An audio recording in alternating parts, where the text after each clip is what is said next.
Hello students, today we will discuss about chemical properties of oxygen family. The different oxygen family ਦੇ members ਜਿਹੜੇ ਨੇ ਉਹ different species ਦੇ ਨਾਲ ਜਦੋਂ react ਕਰਦੇ ਆ ਫਿਰ ਕੀ ਬਣਦਾ ਹੈ। ਇਹਦੇ 'ਚ ਅਸੀਂ ਸਭ ਤੋਂ ਪਹਿਲੇ ਕਰਾਂਗੇ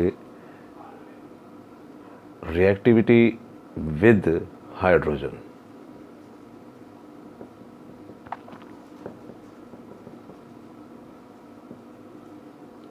देखो स्टूडेंट्स ये काफ़ी इंपॉर्टेंट है टॉपिक क्योंकि हाइड्रोजन नाल जो रिएक्शन होंदे ने तो ऑक्सीजन फैमिली के जोड़े मैंबर्स ने ये हाइड्राइड्स बनाते हैं।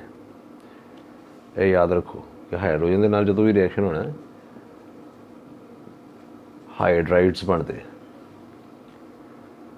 हुण ये हाइड्राइड्स जोड़े ने वो किस तरह बनते हैं इन्हों की भी मैं एक मैथड ऑफ प्रैपरेशन लिख दाँगा। फॉर एग्जाम्पल असी एग्जाम्पल ले लेने सिंपल कि सल्फर का hydride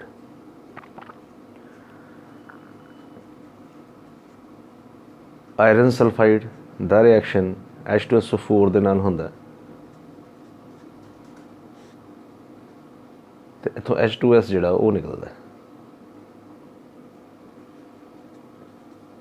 plus FeSO4। This H2S is hydride of sulfur we can say। commonly ਅਸੀਂ कह सकते हैं कि हाइड्राइड का जोड़ा जनरल फार्मूला वो होएगा H2E। E is meant for any element। E oxygen भी हो सकता है, सल्फर भी हो सकता है, सेलेनियम भी हो सकता है, टेलूरियम भी हो सकता है तो पोलोनियम भी हो सकता है। ठीक है, तो जे असीं इहदी एंगूलर शेप की गल करिए जे हाइड्राइड ऑफ ऑक्सीजन है तो वो की हो जाएगा H2O। Hydride of sulphur H2S। Hydride of selenium H2Se। Hydride of tellurium H2Te। तो हाइड्राइड ऑफ पोलोनियम की जो गल करिए वैसे होंदा नहीं कोई रेडियो एक्टिव है, मैं वैसे लिख देना तो वो हो जाएगा H2PO। हुण देखो इत्थे थोड़ा जिहा मैं प्रीवियस नॉलेज तुहाडे नाल शेयर कर देवां कि आम तौर पर असीं H2O नूं ऑक्साइड बोलते हैं, हाइड्रोजन ऑक्साइड। ठीक है, जनरली असीं जिन्हों को रफली असीं ऑक्साइड जिहड़ा हाइड्रोजन ऑक्साइड कह लैंदे आ, पर लेकिन देखो एक चीज़ नोट करके रखो, ये याद रखो कि all compounds containing covalently bonded hydrogen atoms जिन्हां 'च कोवैलेंट बॉन्डिंग हुंदी है हाइड्रोजन एटम की उन्होंने असीं हाइड्राइड कहने हैं, मतलब कि इन्हों असीं हाइड्राइड ऑफ ऑक्सीजन भी कह सकते हैं। ठीक है, this is H2S hydrogen sulphide common name आ जाता है, पर लेकिन इत्थे जिहड़ी बॉन्डिंग है हाइड्रोजन के नाल वो कोवैलेंटली बॉन्डड है। यह डेफिनेशन एक तरह की तुसीं याद रखनी है कि all compounds containing covalently bonded hydrogen atoms are hydrides. इन्हां सारियां च कोवैलेंट बॉन्डिंग होंदी है। तो जे असीं इहदा जनरल स्ट्रक्चर जिहड़ी है वो डिस्कस करिए तो तुहानूं याद होएगा कि H2O की जिहड़ी स्ट्रक्चर है असीं वेसेपर थ्योरी के अकॉर्डिंगली करते हैं कि 104 डिग्री का जिहड़ा एंगल हुंदा है। ठीक है, तो जनरल स्ट्रक्चर की बनता कि ऑक्सीजन जे असीं लुईस स्ट्रक्चर की गल करिए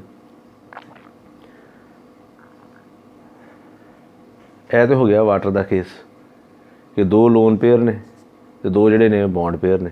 मैं एक जनरल स्ट्रक्चर क्रिएट करना कि असीं जे मान लो ई एनी एलीमेंट की गल करिए इसका मतलब हरेक एलीमेंट दे लोन पेयर दो होणगे तो दो जोड़े ने वो बॉन्ड पेयर बनते होणगे हाइड्रोजन के नाल, क्योंकि वैलेंस इलैक्ट्रॉन तो जोड़े ने वो सेम ही है सारिਆਂ दे कॉन्फिगरेशन तुसीं कर चुके हो।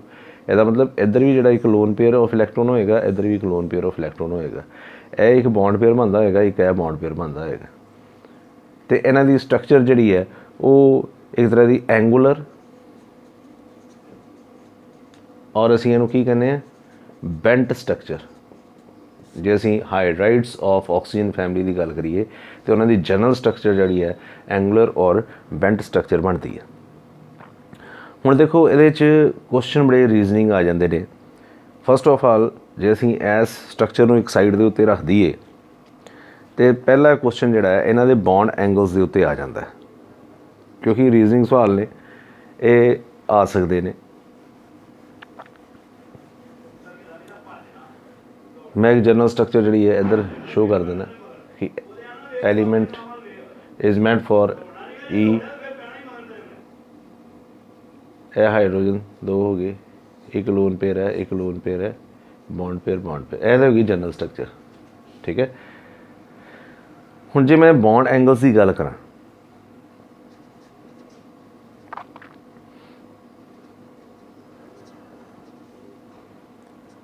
जे असीं बॉन्ड एंगल्स की गल करिए तो डाटा के अकॉर्डिंगली बॉन्ड एंगल सारिਆਂ ਦੇ सिमिलर नहीं होंगे। H2O ਦੇ ਵਿੱਚ बॉन्ड एंगल 104 डिग्री है, H2S ਦੇ ਵਿੱਚ बॉन्ड एंगल ਜਿਹੜਾ 92 डिग्री है, H2SE ਦੇ ਵਿੱਚ बॉन्ड एंगल 91 डिग्री है, तो H2TE ਦੇ ਵਿੱਚ तकरीबन 90 डिग्री। ਇਹ मैं ਤੁਹਾਨੂੰ ਪਹਿਲੇ ਦੱਸ ਚੁੱਕਾ कि पोलोनीयम ਜਿਹੜਾ ਉਹ रेडियो एक्टिव है, ਉਹਦਾ ਇੰਨਾ ਪ੍ਰੋਨਾउंस्ड ਜਿਹੜਾ नोन हाइड्राइड नहीं है। मैं जस्ट इत्थे सिमिलैरिटी शो करने वास्ते इत्थे शो कर दिता सीगा। पहला क्वेश्चन तो यही आ जाता है कि जब इन्हां दा जनरल स्ट्रक्चर सारिਆਂ ਦਾ ਇੱਕੋ ਜਿਹਾ कि दो लोन पेयर दो बॉन्ड पेयर ने, फिर H2O ਦੇ केस ਦੇ ਵਿੱਚ बॉन्ड एंगल 104 ਤੋਂ ਘਟਦਾ ਹੋਇਆ 90 डिग्री तक चला जाता है। वाई? देखो रीजनिंग क्वेश्चनस ने, इन्हां नूं तुसीं याद करना होएगा, इन्हां दा फैक्टर याद रखना होएगा कि फैक्टर की है कि why do bond angle decreases from H2O to H2TE। ज़्यादा सीक्वेंस ऑर्डर बनाइए तो H2O is greater than H2S is greater than H2SE is greater than H2TE। देखो मेन रीजन जड़ा ये आएगा, जड़ा मेन फैक्टर तो तुम याद रखना कि जे क्वेश्चन आए तो मेन फैक्टर जड़ा वो इलैक्ट्रोनैगेटिविटी बनती है।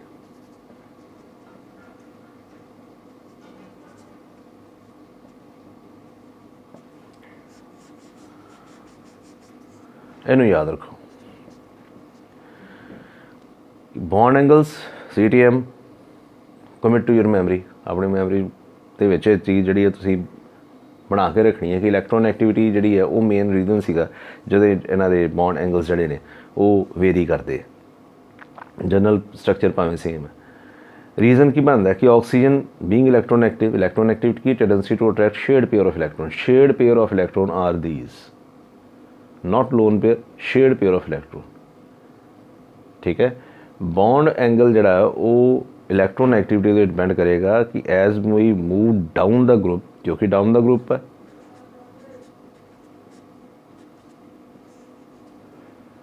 Electron activity decreases from going top to down, electron activity decrease कर दी। ऑक्सीजन सब तो ज़्यादा इलैक्ट्रॉन एक्टिव है, जो ऑक्सीजन सब तो ज़्यादा इलैक्ट्रॉन एक्टिव है तो यह इलैक्ट्रॉन पेयर अपने वाल अट्रैक्ट करेगा, tendency to attract shared pair of electron. ठीक है, तो एक बॉन्ड एंगल क्रिएट होएगा दैट इज़ 104। वो गल वखरी है कि यह लोन पेयर जड़े ने इन्हों ने टैट्राहेड्रल तो जड़ा बॉन्ड एंगल घटाता 109 डिग्री तो घटा दिता। यह सी रीजन पढ़ चुके हैं +1 दे कि बेंट स्ट्रक्चर जड़ा V शेप स्ट्रक्चर जड़ा वो बनता है। पर जिस तरह इलैक्ट्रॉन एक्टिविटी डिक्रीज होएगी तो tendency to attract shared pair of electron, अपने वाल shared pair of electron attract करने की टेंडेंसी जी घट जाएगी। तो जे वो घटेगी बट नैचुरल जड़ा बॉन्ड एंगल भी घट जाएगा। फिर तो सुनो, टेंडेंसी टू अट्रैक्ट, हुण ए एलीमेंट है, मान लो ऑक्सीजन ही है, ये काफ़ी इलैक्ट्रॉन एक्टिव है, इन्हें ए वाले बॉन्ड एंगल अपने वाल अट्रैक्ट करने हैं, अपने वाल अट्रैक्ट करेगा तो एक बॉन्ड एंगल क्रिएट हो गया 104 डिग्री। हुण जे ए अट्रैक्शन घट जाएगी तो बॉन्ड एंगल घटना शुरू हो जाएगा। पहले इन्ना मान लो 104 है, अट्रैक्शन घट गई तो बॉन्ड एंगल भी जड़ा घट जाएगा, अट्रैक्शन होर घटी बॉन्ड एंगल घट जाएगा। ए अट्रैक्ट करता है तो बॉन्ड एंगल जड़ा वो वधदा है, ये वाल जो इलैक्ट्रॉन पेयर जाएंगे तो बॉन्ड एंगल जड़ा वो इनक्रीज करेगा। That is why electron activity dependent एदा जड़ा आंसर आ जाता है कि as we move down the group electron activity decreases, that is why bond angle also decreases. मतलब यह पर्टिकुलर एलीमेंट ने अपने वाल जो शेयर्ड पेयर ऑफ इलैक्ट्रॉन अपने वाल जड़े अट्रैक्ट करने हैं वो बॉन्ड एंगल जड़ा डिपेंड करता है। यह हो गया पहला क्वेश्चन। हुण ये अगे एक होर क्वेश्चन आ जाता है, दैट इज़ वोलाटिलिटी कह सकते हो या बॉइलिंग पॉइंट सीक्वेंस कह सकते हो कि यदा बॉइलिंग पॉइंट सीक्वेंस जड़ा है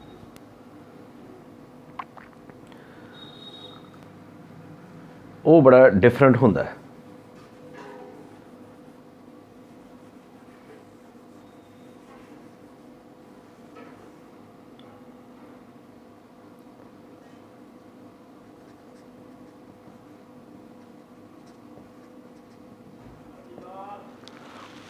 ਹੁਣ ਬੋਇਲਿੰਗ ਪੁਆਇੰਟ ਦੀ ਜੇ ਅਸੀਂ ਗੱਲ ਕਰੀਏ तो डाउन द ग्रुप जो असी डाउन द ग्रुप आने बॉइलिंग पॉइंट की है कि जो हीट मिलती है वी कैन से कि थर्मल स्टेबिलिटी की गल कर लीए थर्मल स्टेबिलिटी भी इस ही कवर हो जाता है कि जे असी हीट की गल करिए हीट देवांगे जो बॉन्ड टुट जाते हैं जी इवैपोरेशन स्टार्ट हो जाती है जे असी इन्हां चों इन्हां दी गल करिए तो H2O ही एक इहो जी चीज़ है जिहदा जिहड़ा कह लो कि करैक्टर जिहड़ा है वो डिफरेंट है डिफरेंट इन द सेंस कि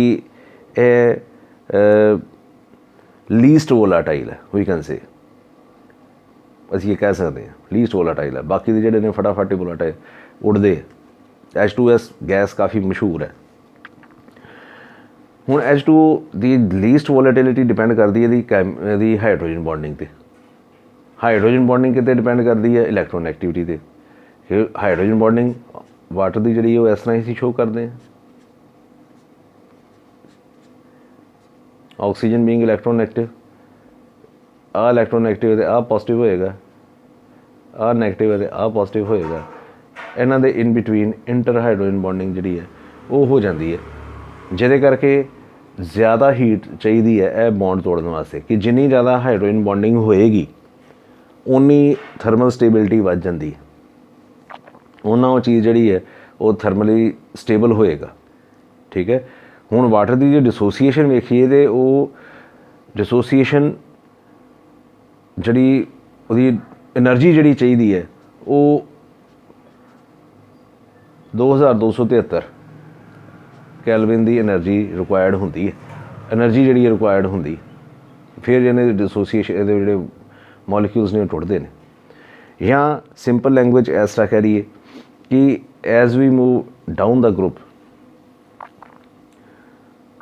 बॉन्ड जड़े एलीमेंट ते हाइड्रोजन बॉन्ड जड़े ने वो वीक होने शुरू हो जाते हैं रीजन बीइंग कि इन्हां दा एटॉमिक साइज जड़ा डाउन द ग्रुप जड़ा इनक्रीज़ करता है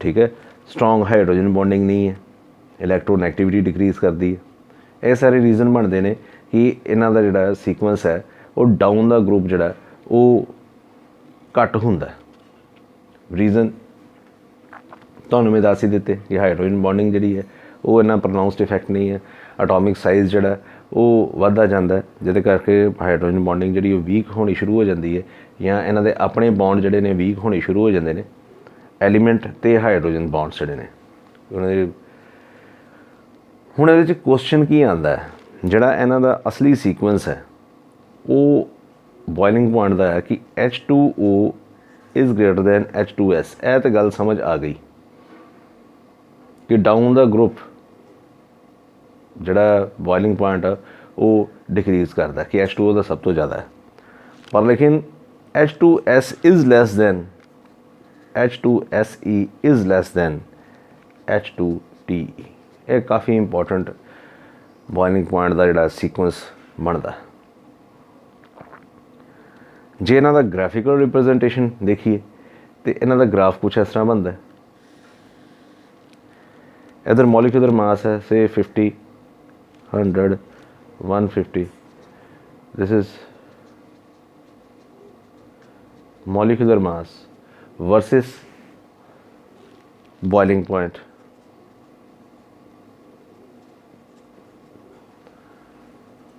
जे इन्हां दा सीक्वेंस इस तरह असीं डिस्कस करिए तो कैलविन स्केल दे विच 373 कैलविन जिहड़ा वो H2O दा है फिर एकदम डिक्रीज़ करता है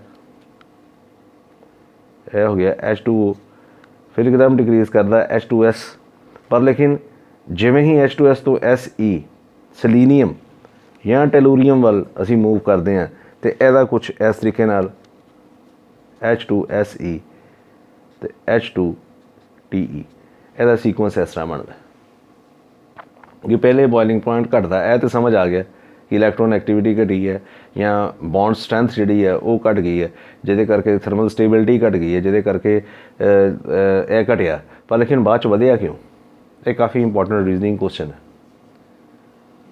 ये काफ़ी इंपॉर्टेंट क्वेश्चन है देखो इत्थे जिहड़ा ਬੋਇਲਿੰਗ ਪੁਆਇੰਟ ਦੀ ਜਦੋਂ ਗੱਲ ਅਸੀਂ ਕਰਦੇ ਹਾਂ ਉਦੋਂ ਸਾਈਜ਼ ਦੀ ਇੱਥੇ ਸਾਈਜ਼ ਫੈਕਟਰ ਐਟੋਮਿਕ ਸਾਈਜ਼ ਜਿਹੜਾ ਉਹ ਫੈਕਟਰ ਬਣੇਗਾ। ਤੁਸੀਂ ਇਹ ਫੈਕਟਰ ਜਿਹੜੇ ਨੇ ਇਹ ਯਾਦ ਰੱਖਣੇ ਨੇ ਜੋ ਕਿ ਫੈਕਟਰ ਦੇ ਬੇਸਡ ਅਪੋਨ ਐਟੋਮਿਕ ਸਾਈਜ਼ ਜਿਹੜਾ ਉਹ ਫੈਕਟਰ ਬਣੇਗਾ। ਐਜ਼ ਐਟੋਮਿਕ ਸਾਈਜ਼ ਇਨਕਰੀਜ਼ਿਜ਼ ਡਾਊਨ ਦਾ ਗਰੁੱਪ ਵੈਨ ਡਰ ਵਾਲ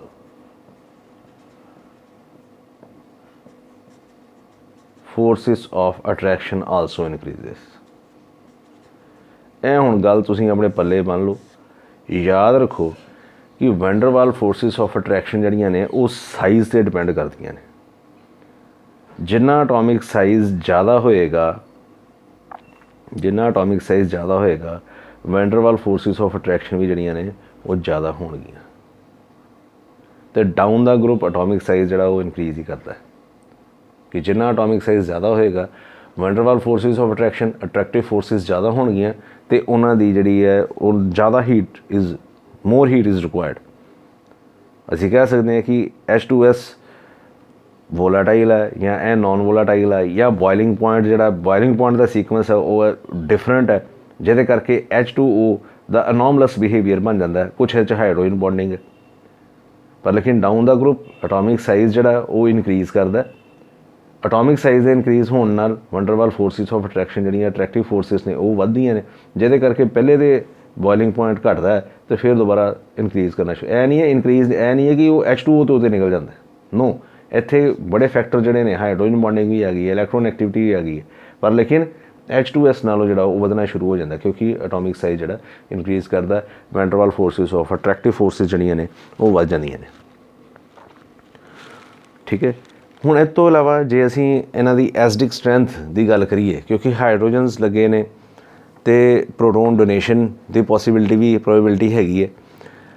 ਜੇ ਅਸੀਂ ਐਸਿਡਿਕ ਸਟਰੈਂਥ ਦੀ ਗੱਲ ਕਰੀਏ, ਅੱਗੇ ਆ ਜਾਂਦਾ ਐਸਿਡਿਕ ਕਰੈਕਟਰ।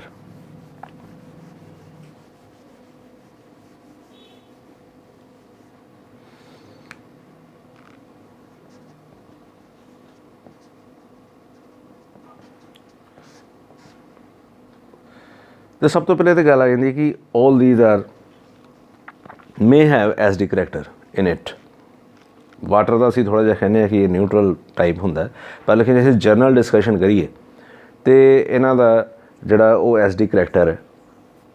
ਕਾਰਨ ਕੀ ਬਣਦਾ ਕਿ ਜੇ ਮੰਨ ਲਓ ਇਹਨਾਂ ਦਾ ਅਸੀਂ ਕੋਈ ਬਣਾਉਂਦੇ ਹਾਂ ਐਕੁਅਸ ਸੋਲਿਊਸ਼ਨ ਬਣਾਉਂਦੇ ਹਾਂ ਅਤੇ ਇਹਨਾਂ ਦੇ ਵਿੱਚੋਂ ਜਿਹੜੇ ਨੇ ਉਹ 2 ਪ੍ਰੋਟੋਨਸ ਜਿਹੜੇ ਨੇ ਉਹ ਨਿਕਲਣੇ। All these are diprotic nature ਹੈ, ਜਾਂ ਅਸੀਂ ਕਹਿ ਸਕਦੇ ਹਾਂ these are dibasic in nature. ਦੇਖੋ ਬੇਸਿਕ ਮੈਂ ਬੋਲ ਰਿਹਾ ਇੱਥੇ ਕਨਫਿਊਜ਼ਨ ਨਹੀਂ ਕਰਨੀ ਕਿ ਐਸਿਡਿਕ ਕਰੈਕਟਰ ਡਿਸਕਸ ਹੋਣ ਡਿਆ ਅਤੇ ਡਾਈਪ੍ਰੋਟਿਕ ਜਾਂ dibasic one and the same thing. ਹੁਣ ਜੇ ਅਸੀਂ ਗੱਲ ਕਰੀਏ ਇਹਨਾਂ ਦੀ ਕਿ H2 ਸੇ ਅਸੀਂ E ਲੈ ਰਹੇ ਹਾਂ, ਚਲੋ E ਦੀ ਗੱਲ ਕਰੀਏ ਅਤੇ ਇਹਨਾਂ ਦਾ ਜੇ ਐਕੁਅਸ ਸੋਲਿਊਸ਼ਨ ਬਣਾਵਾਂਗੇ ਅਤੇ ਇਹਨਾਂ 'ਚੋਂ ਕੁਛ ਜਿਹੜੇ ਪ੍ਰੋਟੋਨ ਡੋਨੇਸ਼ਨ ਹੈ ਉਹ ਇਸ ਤਰ੍ਹਾਂ ਹੋਏਗੀ H positive plus HE negative aqueous, ਇੱਕ ਪ੍ਰੋਟੋਨ ਡੋਨੇਸ਼ਨ ਹੋ ਗਈ। ਅਤੇ ਇਹ ਜਿਹੜਾ HE ਨੈਗੇਟਿਵ ਹੈ ਇਹਦਾ ਫਿਰ ਅਸੀਂ ਐਕੁਅਸ ਸੋਲਿਊਸ਼ਨ ਬਣਾਵਾਂਗੇ ਅਤੇ ਫਿਰ ਡਿਸੋਸੀਏਟ ਹੋ ਜਾਏਗਾ। ਕਹਿਣ ਦਾ ਮਤਲਬ ਐਕੁਅਸ ਸੋਲਿਊਸ਼ਨ ਬਣਾਉਣ ਨਾਲ H positive plus E2 negative ਆ ਜਾਏਗਾ। ਇਹ 1 ਨੈਗੇਟਿਵ ਸੀਗਾ, ਇੱਕ ਹੋਰ ਨਿਕਲ ਗਿਆ E2 ਨੈਗੇਟਿਵ ਆ ਗਿਆ। ਇਲੈਕਟ੍ਰੋਨ ਨੈਗੇਟਿਵ ਹੈ ਨਾ, ਇਲੈਕਟ੍ਰੋਨ ਪੇਅਰ ਆਪਣੇ ਵੱਲ ਅਟਰੈਕਟ ਕਰੇਗਾ, ਡਿਸੋਸੀਏਸ਼ਨ ਹੋ ਗਈ। ਹੁਣ ਇਹ 2 ਜਿਹੜੇ ਪ੍ਰੋਟੋਨਸ ਨੇ ਦੀਜ਼ ਆਰ ਡਾਈਪ੍ਰੋਟਿਕ, ਇਹਨੂੰ ਕਹਿੰਦੇ ਆ ਡਾਈਪ੍ਰੋਟਿਕ ਨੇਚਰ ਜਾਂ ਡਾਈ ਬੇਸਿਕ ਨੇਚਰ। ਐਸਿਡ ਦੀ ਜਿਹੜੀ ਉਹ ਬੇਸਿਟੀ ਹੁੰਦੀ ਹੈ ਅਤੇ ਇਹ ਡਾਈਪ੍ਰੋਟਿਕ ਨੇਚਰ ਹੈ। ਇਟ ਮੀਨ ਜੇ ਅਸੀਂ ਜਨਰਲ ਡਿਸਕਸ਼ਨ ਕਰੀਏ ਕਿ ਡਾਈਪ੍ਰੋਟਿਕ ਹੈ, ਮੀਨ ਹੈ ਐਸਿਡਿਕ ਹੈ, ਪਰ ਲੇਕਿਨ ਜੇ ਅਸੀਂ ਐਸਿਡਿਟੀ ਜੇ ਦੇਖੀਏ ਪ੍ਰੋਟੋਨ ਡੋਨੇਸ਼ਨ ਦੀ ਜੇ ਗੱਲ ਆ ਜਾਂਦੀ ਹੈ ਕਿ ਐਸਿਡ ਕੀ ਹੈ, ਪ੍ਰੋਟੋਨ ਡੋਨਰ, ਡਾਈਪ੍ਰੋਟਿਕ ਹੈ। ਜੇ ਅਸੀਂ ਇਹਨਾਂ ਦੀ ਐਸਿਡਿਟੀ ਦੀ ਗੱਲ ਕਰੀਏ ਤਾਂ ਪ੍ਰੋਟੋਨ ਡੋਨੇਸ਼ਨ ਕਿਹਦੇ 'ਚ ਜ਼ਿਆਦਾ ਹੈ, ਕਿਹਦੇ 'ਚ ਘੱਟ ਹੈ, मसला यह आ जाता है। हुण जे मैं H2O ते H2S का कंपैरिजन करा तो H2O ते H2S दी जे मान लो एस जी जे कंपेयर करिए, हुण H2O दे विच ऑक्सीजन की इलैक्ट्रोनैगेटिविटी काफ़ी ज़्यादा है एज़ कंपेयर टू S। जो डाटा कलैक्ट करिए तो H2O दे विच ऑक्सीजन की इलैक्ट्रोनैगेटिविटी 3.5 के इक्वल है तो सल्फर दे विच 2.5 के इक्वलेंट है। ये इलैक्ट्रोनैगेटिविटी का फैक्टर आ जाता है कि जिन्ना ज़्यादा इलैक्ट्रोनैगेटिव एलीमेंट होएगा, नैचुरल गल है उहदी जिहड़ी है हाइड्रोजन बॉन्डिंग जिहड़ी है वो स्ट्रोंग होएगी, तो जे हाइड्रोजन बॉन्डिंग स्ट्रोंग होएगी तो प्रोटोन रिलीज़ करना औखा हो जाएगा। तो down the group as we know कि हाइड्रोजन बॉन्डिंग जिहड़ी वो वीक होनी शुरू हो जाती एज एटॉमिक साइज इनक्रीजिज। ठीक है, इलैक्ट्रोनैगेटिविटी डिक्रीजिज, जिन्नी इलैक्ट्रोनैगेटिविटी घटेगी जी बॉन्डिंग है वो वीक होनी शुरू हो जाती, तो जिन्ना वीक होएगा प्रोटोन डोनेशन जो उन्ना ईजी हो जाएगा। इट मीन कि जोड़ा इन्हों का एसिडिक करैक्टर जो असी ऑर्डर बनाइए तो वह बनेगा H2O is less than H2S is less than H2SE is less than H2TE। ठीक है, इसका मतलब इनक्रीज़ इधर जाके increase in acidic character, acidic strength कह सकते हो या एसिडिक करैक्टर कह सकते हो। यह काफ़ी इंपॉर्टेंट पॉइंट है। हाइड्रोजन बॉन्डिंग भी आ गई, प्रोटोन डोनेशन की गलबात भी आ गई। यह तकरीबन न्यूट्रल तकरीबन कह सकते। तो H2TE जोड़ा वो मोस्ट जोड़ा स्ट्रोंग एसिड या मोस्ट एसिडिक जोड़ा वो करैक्टर होएगा। ठीक है, मैं तुहानूं दस चुका ऑर्गेनिक दे विच थोड़ा डिस्कस कर चुके हैं कि H2O न्यूट्रल तो होंदा पर लेकिन वह pH जोड़ा जो बहुत एक्यूरेटली वह pH कैलकुलेट करिए तो हल्का जिहा एसिडिक बनता, वो 6.69 के इक्वलेंट होंदा, मतलब नियर अबाउट 7 है। इस तो इलावा ये लास्ट जो करैक्टर डिस्कस होंदा वो होंदा रिड्यूसिंग नेचर। रिड्यूसिंग नेचर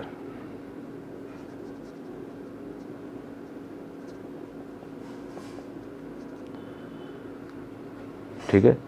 हुण देखो हाइड्राइड्स ने हाइड्रोजनस ये हैगे ने, ये सारे ही जोड़े ने वो रिड्यूसिंग एजेंट्स की तरह बिहेव करते हैं एक्सैप्ट H2O।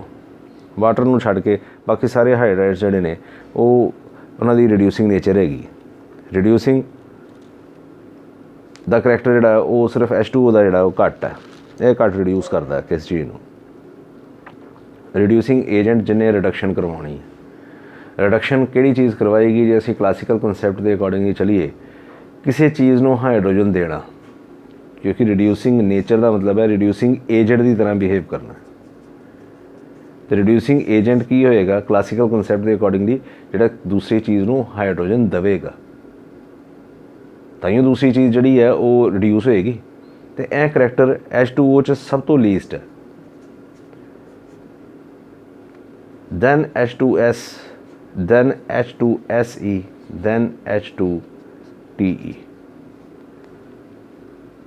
ठीक है, हुण डिक्रीज़ इन थर्मल स्टेबिलिटी, इधर नूं जांदे आ थर्मल स्टेबिलिटी जिन्नी घट होएगी हाइड्रोजन उन्नी जल्दी रिलीज़ होणगे।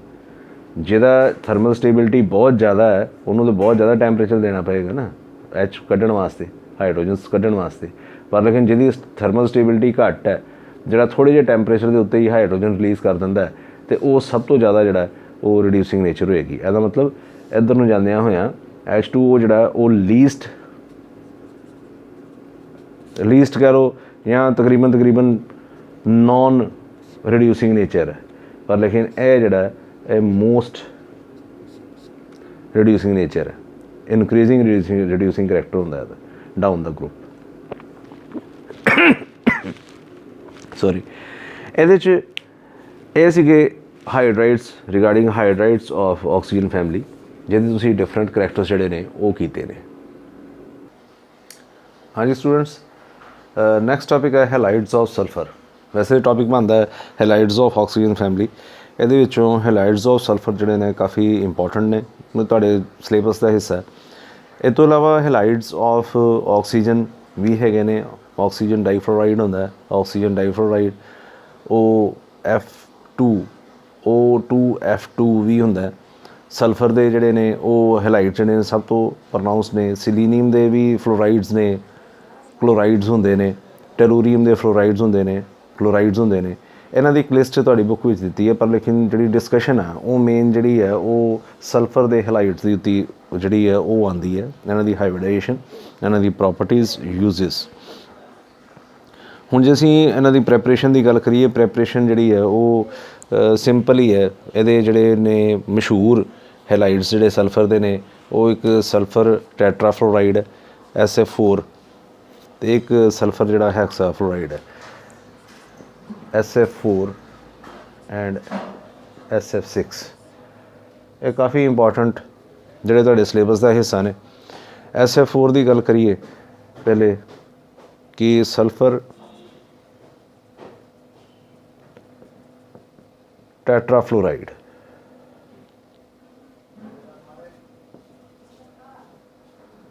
Sulphur ਟੈਟਰਾਫਲੋਰਾਈਡ SF4। ਹੁਣ ਸਲਫਰ ਟੈਟਰਾਫਲੋਰਾਈਡ ਜਿਸ ਤਰ੍ਹਾਂ ਕਿ ਨਾਂ ਤੋਂ ਹੀ ਪਤਾ ਲੱਗ ਰਿਹਾ ਕਿ 4 ਕਲੋਰੀਨਸ ਜਿਹੜੇ ਨੇ ਉਹ ਪ੍ਰੈਜ਼ੈਂਟ ਹੁੰਦੇ ਨੇ, 4 ਫਲੋਰੀਨ ਪ੍ਰੈਜ਼ੈਂਟ ਹੁੰਦੇ ਨੇ। ਇਹਦੀ ਪ੍ਰੈਪਰੇਸ਼ਨ ਦੇ ਵਿੱਚ ਸਲਫਰ ਡਾਈਕਲੋਰਾਈਡ ਯੂਜ਼ ਹੁੰਦਾ ਹੈ। ਠੀਕ ਹੈ, ਮੈਂ ਸਿੱਧੀ ਇਕੁਏਸ਼ਨ ਲਿਖਾਂਗਾ, ਤੁਸੀਂ ਯਾਦ ਕਰਨੀ ਹੋਏਗੀ। ਸੋਡੀਅਮ ਫਲੋਰਾਈਡ ਦੇ ਨਾਲ ਰਿਐਕਸ਼ਨ ਹੁੰਦਾ ਹੈ, 4 ਸੋਡੀਅਮ ਫਲੋਰਾਈਡ ਦੇ ਨਾਲ 3 SCl2 ਦਾ ਰਿਐਕਸ਼ਨ ਹੈ, ਅਤੇ ਪ੍ਰੋਡਕਟ ਜਿਹੜਾ ਸਾਡੇ ਕੋਲ SF4 + 4 NaCl + S2Cl2। ਠੀਕ ਹੈ, 350 ਡਿਗਰੀ ਕੈਲਵਿਨ ਦੇ ਉੱਤੇ, ਇਸ ਟੈਂਪਰੇਚਰ ਦੇ ਉੱਤੇ ਰਿਐਕਸ਼ਨ ਹੁੰਦਾ ਹੈ। ਦੈਨ ਇਹ ਹੋ ਗਈ ਪ੍ਰੈਪਰੇਸ਼ਨ। ਸਟਰਕਚਰ ਜਾਂ ਹਾਈਬ੍ਰਿਡਾਈਜੇਸ਼ਨ ਯੂ ਕੈਨ ਸੇ, ਵੈਸੇ ਤੁਹਾਨੂੰ ਆਉਣੀ ਚਾਹੀਦੀ ਹੈ। ਇਹ 'ਚ sp3d ਹਾਈਬ੍ਰਿਡਾਈਜੇਸ਼ਨ ਜਿਹੜੀ ਹੋਏਗੀ ਮੈਂ ਕਰ ਦਿੰਦਾ। Sulphur as you know 16 configuration 1s2 2s2 2p6 3s2 3p4। Boxes he represent करिए 3s 3p, and if principal quantum number is 3 is there, d orbital भी होएगा 3p 3s 3s2 3p4 1 2 3 and 4। ਹੁਣ ਅਸੀਂ ਕਰਨਾ ਸਲਫਰ ਹੈਕਸਾਫਲੋਰਾਈਡ। ਤੁਹਾਨੂੰ ਮੈਂ ਕੀ ਸਮਝਾਇਆ ਹੈ ਕਿ ਇਹਦੀ ਅਸੀਂ ਹਾਈਬ੍ਰਿਡਾਈਜੇਸ਼ਨ ਵਗੈਰਾ ਦੇਖਣੀ ਹੋਏ, ਨੋਬਲ ਗੈਸਿਸ ਦੇ ਵਿੱਚ ਦੱਸਿਆ ਸੀਗਾ ਕਿ ਇਹਨਾਂ ਦੇ ਤੁਸੀਂ ਲੂਇਸ ਸਟਰਕਚਰ ਡਰਾ ਕਰ ਲਓ। ਲੂਇਸ ਸਟਰਕਚਰ ਤੋਂ ਹੀ ਇਹਨਾਂ ਦਾ ਕਾਫੀ ਕੁਝ ਪਤਾ ਲੱਗ ਜਾਂਦਾ ਹੈ। ਜੇ ਲੂਇਸ ਸਟਰਕਚਰ ਡਰਾ ਕਰੀਏ, ਸਲਫਰ ਦੇ 6 ਜਿਹੜੇ ਨੇ ਉਹ ਵੈਲੈਂਸ ਇਲੈਕਟ੍ਰੋਨ ਨੇ, 1 2 3 4 5 and 6, ਅਤੇ 4 ਜਿਹੜੇ ਨੇ ਉਹ ਫਲੋਰੀਨਸ ਲੱਗੇ ਨੇ। ਫਲੋਰੀਨ ਦੇ ਵੈਲੈਂਸ ਇਲੈਕਟ੍ਰੋਨ ਜਿਹੜੇ ਨੇ 7 ਨੇ, 1 2 3 4 5 6 and 7, 1 2 3 4 5 6 and 7, 1 2 3 4 5 6 and 7, and 1 2 3 4 5 6 and 7। ਮਤਲਬ ਇਹ ਇੱਕ ਲੋਨ ਪੇਅਰ ਆਫ ਇਲੈਕਟ੍ਰੋਨ ਇੱਕ ਬਚ ਰਿਹਾ, ਬਾਕੀ ਦੇ ਸਾਰੇ 'ਚ ਬੌਂਡ ਪੇਅਰ ਬਣਦੇ ਪਏ ਨੇ 4 ਨੇ। ਤੁਹਾਨੂੰ ਕੀ ਸਮਝਾਇਆ ਸੀਗਾ ਕਿ ਜੇ ਇੱਕ ਲੋਨ ਪੇਅਰ ਬਚਦਾ ਪਿਆ, ਲੋਨ ਪੇਅਰ ਇੱਥੇ ਰੱਖ ਕੇ ਬਾਕੀ ਦੇ ਇਲੈਕਟ੍ਰੋਨ ਐਕਸਾਈਟ ਕਰ ਦਿਓ, ਫਸਟ ਐਕਸਾਈਟਡ ਸਟੇਟ ਬਣ ਜਾਏਗੀ। ਐਕਸਾਈਟਡ ਸਟੇਟ ਤੋਂ ਬਾਅਦ ਇਹ ਸਟਰਕਚਰ ਕੁਛ ਇਸ ਤਰ੍ਹਾਂ ਹੀ ਰਹੇਗੀ। This is ground state configuration, then excited state configuration. Excited state ਦੇ ਵਿੱਚ ਇਲੈਕਟ੍ਰੋਨ ਜੰਪ ਕਰ ਜਾਏਗਾ, ਡੀ ਆਰਬਿਟਲ ਜਿਹੜਾ ਉਹ ਇਨਵੋਲਵ ਹੋ ਜਾਏਗਾ।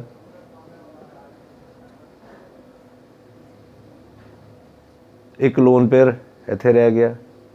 ਠੀਕ ਹੈ, ਅਤੇ ਹੁਣ ਫਲੋਰੀਨ ਦੇ ਇੱਕ ਇਲੈਕਟ੍ਰੋਨ ਜਿਨ੍ਹਾਂ ਨੇ ਸਿਗਮਾ ਬੌਂਡ ਬਣਾਇਆ, ਇਹ ਵੀ ਸਿਗਮਾ ਸਾਰੇ ਸਿਗਮਾ ਬੌਂਡ ਨੇ, ਉਹ ਨਾਲ ਇਹਦੇ ਆ ਜਾਏਗਾ, ਉਹ ਡਾਟਡ ਤੁਸੀਂ ਰਿਪਰੈਜ਼ੈਂਟ ਕਰ ਦੇਣਾ, ਅਤੇ ਹਾਈਬ੍ਰਿਡਾਈਜੇਸ਼ਨ ਤੁਹਾਡੇ ਕੋਲ ਆ ਜਾਏਗੀ sp3d। ਠੀਕ ਹੈ, ਦਿਸ ਇਜ਼ SP3D वैसे ਅਸੀਂ ਜਿਹੜੇ ਇੱਥੇ ਪੜ੍ਹਨਾ ਉਹ ਸਾਡੇ ਕੋਲ ਆਏਗੀ ਡਿਸਟੋਰਟਡ ਬਾਈ ਪਿਰਾਮਿਡਲ ਸਟਰਕਚਰ। ਡਿਸਟੋਰਟਡ ਬਾਈ ਪਿਰਾਮਿਡਲ ਸਟਰਕਚਰ ਕੁਛ ਇਸ ਤਰ੍ਹਾਂ ਦੀ ਬਣੇਗੀ। ਸਲਫਰ ਸੈਂਟਰ ਦੇ ਵਿੱਚ ਆ ਜਾਏਗਾ, ਇੱਕ ਪਾਸੇ ਲੋਨ पेयर ऑफ इलैक्ट्रॉन, एक बॉन्ड पेयर, दूसरा बॉन्ड पेयर। ये जड़ा बॉन्ड होएगा थोड़ा जिहा टिल्ट होएगा, tilt in the sense lone pair bond pair repulsion तुहानूं दस्सिया होया फैक्टर फ्लोरीन, यह भी थोड़ा जिहा तुसीं अंदरले पासे शो करोगे फ्लोरीन। ठीक है, ये जड़ा this is trigonal bipyramidal type, तो इहनूं असीं की कहांगे डिसटॉर्टेड बाईपिरामिडल स्ट्रक्चर होएगी। ट्राइगनल बाईपिरामिडल की बजाय distortion due to this lone pair of electron. यह थोड़ा जिहा बॉन्ड एंगल टिल्ट होणगे। ये बॉन्ड एंगल जिहड़े ने वो 173 डिग्री ते चल जाते, 90 डिग्री के उत्ते नहीं है। ठीक है, इन्हां दे जिहड़े इक्विटोरीयल, दीज आर इक्विटोरीयल बॉन्ड्स, ये एक्सियल बॉन्ड नहीं हुण बनणगे, ये थोड़े जिहे टिल्ट बनणगे, 90 डिग्री के उत्ते नहीं होणगे। This is all about its structure. इस तो इलावा दूसरा जिहड़ा जे असीं हैलाइड की गल करिए sulphur hexafluoride. Sulphur hexafluoride simple उस तरह ही होएगा, मैं इसे नूं चेंज करांगा। सल्फर हैक्सा फ्लोराइड ये 6 फ्लोरीन्स ने। Now the structure of sulphur hexafluoride देखो, this is sulphur hexafluoride. यदि मैथड ऑफ प्रैपरेशन होगी, प्रॉपर्टीज़ तुसीं आप पढ़ सकते हो कि इहदियां जिहड़ियां प्रॉपर्टीज़ ने वो कलरलैस ऑर्डरलैस गैस है, very resistant to chemical attack. ठीक है, हाइड्रोलिसिस से नहीं होंदा, यह तुसीं आप खुद पढ़ सकते हो।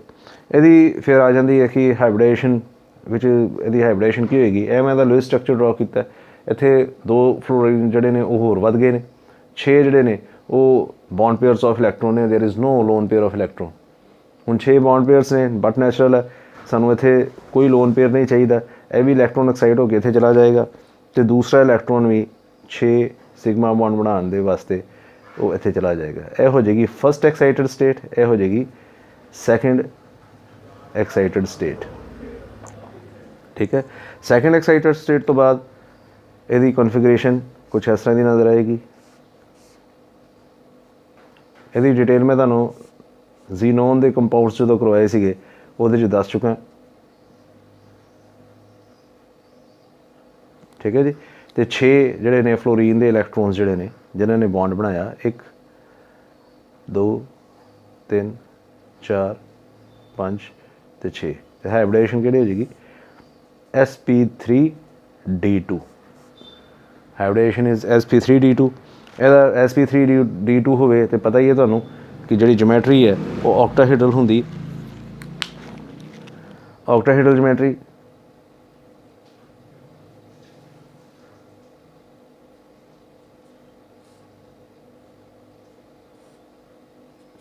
six fluorines are present there exact accurately octahedral geometry है,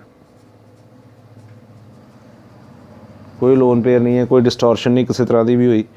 ठीक है, तो ये जो बॉन्ड एंगल है वो सानू पता ही है कि 90 डिग्री बॉन्ड एंगल होंगे, तो बॉन्ड लेंथ जी है 155 पिकोमीटर के बराबर जी है, या 156 जी है वो इधर की जी बॉन्ड लेंथ जी है 156 पिकोमीटर के राउंड अबाउट जी है बॉन्ड लेंथ होंगी है। ठीक है, कैमिकली इनर्ट होंगे है, हाई डाइलैक्ट्रिक स्ट्रेंथ जी काफ़ी होंगी है, कैमिकली इनर्ट है। यह सारिया प्रॉपर्टीज़ जड़ियाँ ने वो तुसीं पढ़ सकते हो। ठीक है, uh this is all about halides of sulphur.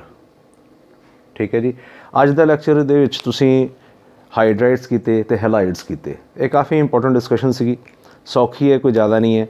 Next जिहड़ा लैक्चर है वो मैं तुहानूं हुण ऑक्साइड्स ऑफ सल्फर जिहड़ा करावांगा। ठीक है, यह लैक्चर चंगी तरह तुसीं व्यू करो, उन्होंने चंगी तरह देखो, उन्होंने रीव्यू करो, दोबारा देखो चला के, क्योंकि यह चीज़ां जिहड़ियां ने पेपर दे विच आउण वालियां ने, इंपॉर्टेंट डिस्कशन है। जे सब तो ज़्यादा स्कोरिंग जिहड़ा वो पार्ट बन जाता, क्योंकि ये पहले तुसीं कीता होया। ਇਹਨਾਂ ਰਿਲੇਟਡ ਚੀਜ਼ਾਂ ਜਿਹੜੀਆਂ ਨੇ ਪਹਿਲੇ ਤੁਸੀਂ ਪੜ੍ਹੀਆਂ ਹੋਈਆਂ ਨੇ। ਇਹਦਾ ਕਾਫੀ ਕਲੋਜ਼ ਰਿਲੇਸ਼ਨ ਜਿਹੜਾ ਉਹ ਪੀਰੀਓਡਿਕ ਪ੍ਰੋਪਰਟੀਜ਼ +1 ਦਾ ਜਿਹੜਾ ਚੈਪਟਰ ਉਹਦੇ ਨਾਲ ਚਲਾ ਜਾਂਦਾ। ਉਹਨਾਂ ਦੀਆਂ ਪ੍ਰੋਪਰਟੀਜ਼ ਨੂੰ ਥੋੜ੍ਹਾ ਜਿਹਾ ਬ੍ਰੇਨ 'ਚ ਰੱਖ ਕੇ ਇਹਨਾਂ ਨੂੰ ਤੁਸੀਂ ਸਟੱਡੀ ਕਰੋ, ਠੀਕ ਹੈ। ਇਸ ਲੈਕਚਰ ਨੂੰ ਤੁਸੀਂ ਸ਼ੇਅਰ ਕਰੋ, ਲਾਈਕ ਕਰੋ ਅਤੇ ਕਮੈਂਟ ਜ਼ਰੂਰ ਕਰਿਆ ਕਰੋ, ਕਿਉਂਕਿ ਕਮੈਂਟ ਤੋਂ ਥੋੜ੍ਹਾ ਜਿਹਾ ਸਾਨੂੰ ਅੰਦਾਜ਼ਾ ਹੋ ਜਾਂਦਾ ਕਿ ਤੁਸੀਂ ਕਿੰਨਾ ਕੁ ਇਸ ਲੈਕਚਰ ਨੂੰ ਦੇਖ ਰਹੇ ਹੋ ਜਾਂ ਕਿੰਨੀ ਕੁ ਤੁਸੀਂ ਬਰੀਕੀ ਦੇ ਨਾਲ ਇਸ ਲੈਕਚਰ ਨੂੰ ਦੇਖਿਆ। ਠੀਕ ਹੈ ਜੀ, ਥੈਂਕ ਯੂ ਵੈਰੀ ਮੱਚ।